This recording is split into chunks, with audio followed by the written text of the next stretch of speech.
iNkantolo eNkulu isalokhu izame njalo ukuxazulula oluphakathi kukaMsholozi, i-IEC ne-MK Party.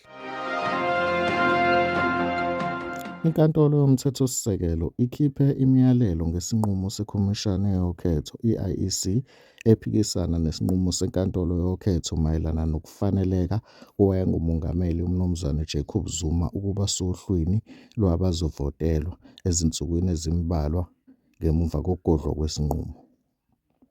INkantolo eNkulu isicele i-IEC, uMkhonto weSizwe Political Party kanye noMnuz Jacob Zuma ukuthi babhale izethulo zabo ngoLwesibili ngehora lesi-5 ntambama ngesitatimende sikaKhomishana we-IEC uJanet Love lapho ezwakalise khona ukuthi uthini ngesikhathi ephendula umbuzo mayelana nomongameli wangaphambilini ngokufaneleka. Abathintekayo kudingeka ukuthi benze izethulo ngemibuzo emihlanu ephathelene nalolu daba. I-MK Party kanye noJacob Zuma phambilini bake baphikisana ngokuthi uLove kwakufanele ahoxe ekunqumeni kwe-IEC ngokufaneleka kukaZuma kanye nokuqhubeka nezinsolo zokuchema kwakhe.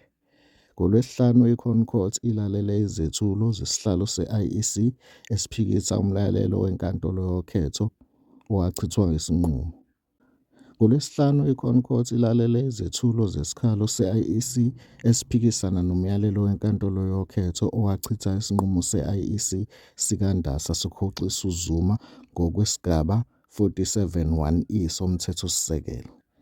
INkantolo yoMthethosisekelo inikezwe umsebenzi wokuletha isiphetho ekuchazeni okuyiko ngalesi sigaba esishiwoyo, kanye nokufaneleka kukaZuma ngaphambi kokhetho lwangoMeyi 29 nangaphambi kokuba kukhishwe amavoti.